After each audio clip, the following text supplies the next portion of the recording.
When we left off yesterday, we were talking about theme and author's purpose. Why don't we jump right into our second question? How can one person make a difference when encountering a social challenge? Does anybody have anything they'd like to say about that? I would refer back to the passage that I shared earlier. The question is, how can someone make a difference? I should have tried to help the other rabbits, he thought. If only we creatures had stuck together, it could have been different. So from a textual point, they could have made a difference by speaking out when their heart told them to speak out. They knew it was wrong whenever the terrible things came, but they did nothing. And that's the literary connection, I guess. To take it a step further, I know, Megan, you closed yesterday with talking about something that happened in middle school when you were there. And how can someone make a difference when encountering a social challenge? We all have these, to make a personal connection, we all have these social challenges of wanting to fit in and wanting to be popular and accepted. And sometimes that means that we don't. Successful. Yeah. And in that case, maybe you don't want to make waves, you don't want to rock the boat. You don't want to stand out. Right. So, what else do we have as far as? Well, I think if you look, And so you kind of sacrifice, just to kind of continue to connect, like you sacrifice this amazing emotion of compassion and being that kind of leader, that kind of emotional and spiritual leader for something that's more tangible and probably less valuable.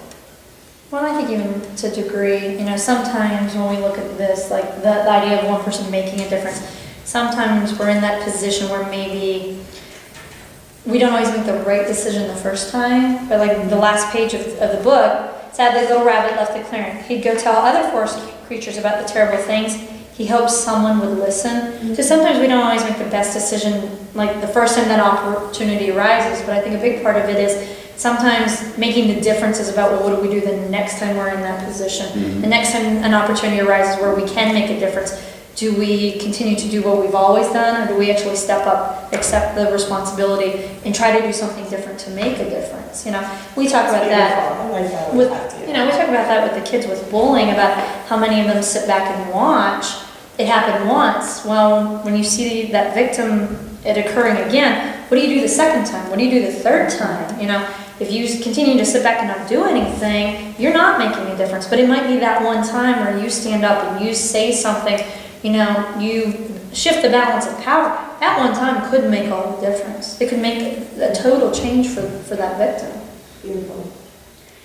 The whole conversation reminded me yesterday, I jotted it down, of a different text connection. I don't know who the speaker was or if it's even known, but there's an old saying that there is no true evil in the world except when good people see evil being done and do nothing to stop it. So that comes to mind with this little rabbit is us. And if the evil was allowed to continue and grow and harm so many people because no one person decided to start the movement of stopping the evil going on. And you mentioned the peer pressure and fitting in. If one person stands up, it's that much easier for a second and a third and a fourth to stand up and come together. So it just keeps tying back into one person's actions can change the course of our lives. That's really powerful. And I think also that segues nicely into the second question, which is how do narratives help us to understand our past, present, future? We're looking at this story that was based on the Holocaust, which took place 70 years ago. So what relevance does that have, to who we are today?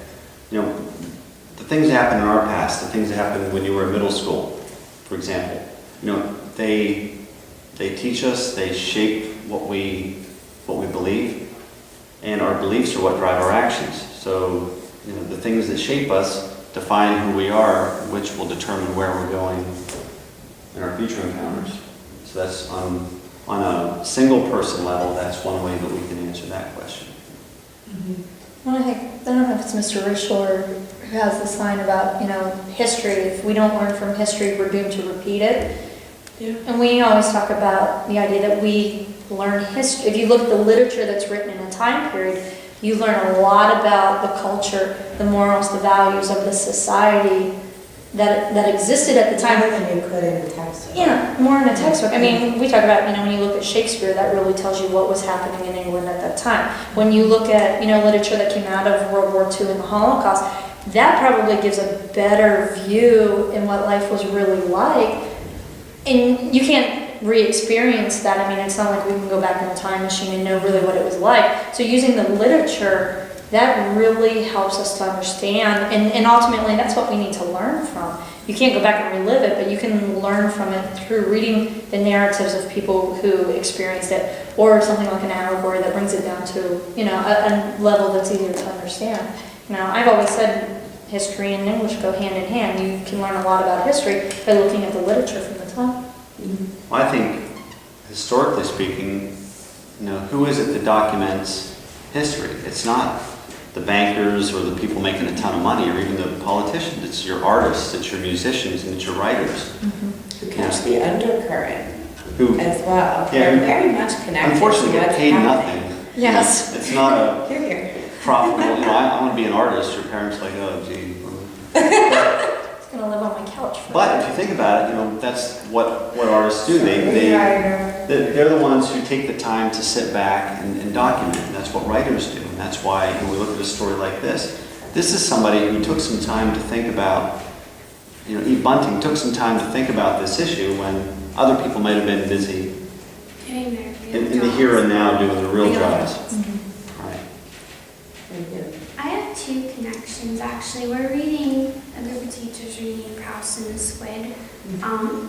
There was a quote from Herman Hesse at the opening of the section that we're on, and it was something to the effect of, do you have it? I do have it. It's a perfect quote for this.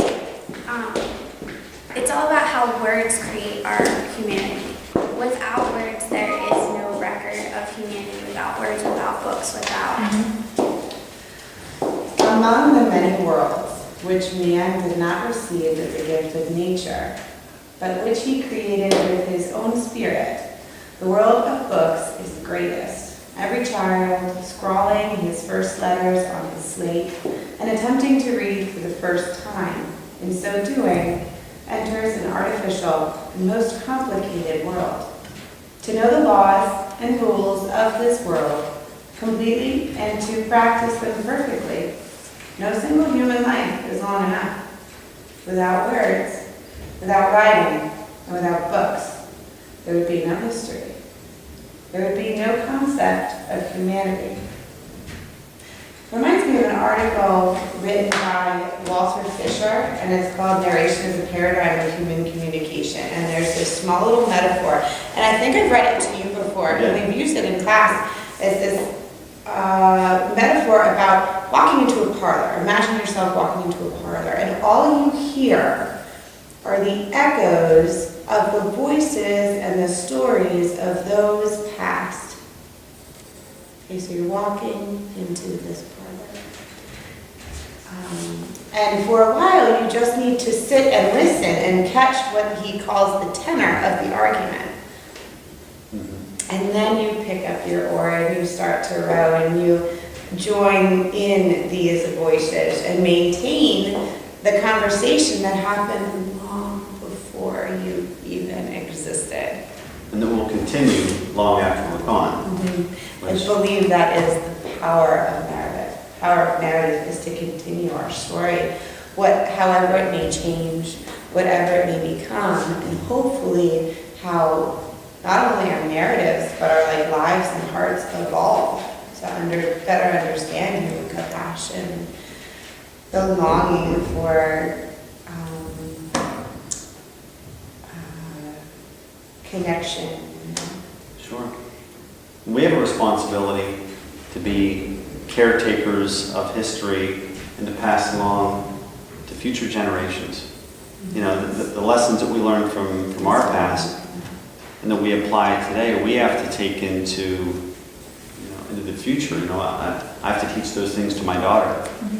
And when I'm gone, she'll pass those things on to her children and so on. It's very much a that responsibility. river of life that we're all temporarily taking a dip in.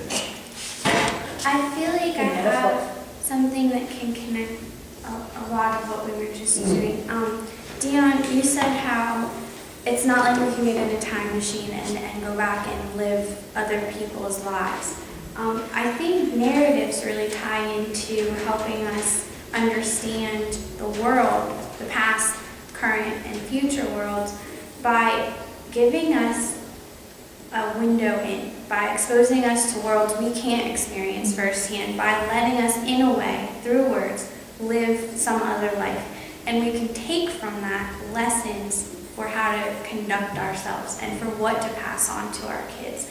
And that To challenge our existing belief structure And that's something we can take forward so that in the future, maybe one person who may not have all by themselves made the right choice to stand up, to follow the moral obligation to help others, but maybe if we all pull together collectively using what we've lived through in narratives, it can change that one person's behavior, which can pull others in. And it could keep us from seeing things like genocide and discrimination and prejudice in the future. The more people that are drawn into that, the less likely it just has to be one person. It's more than, it's multiple people who take up the, Who's It's powerful stuck stuff. together to make it different. on that note, well said. Absolutely. Here concludes our literature discussion. Thanks for watching. I thoroughly enjoyed it.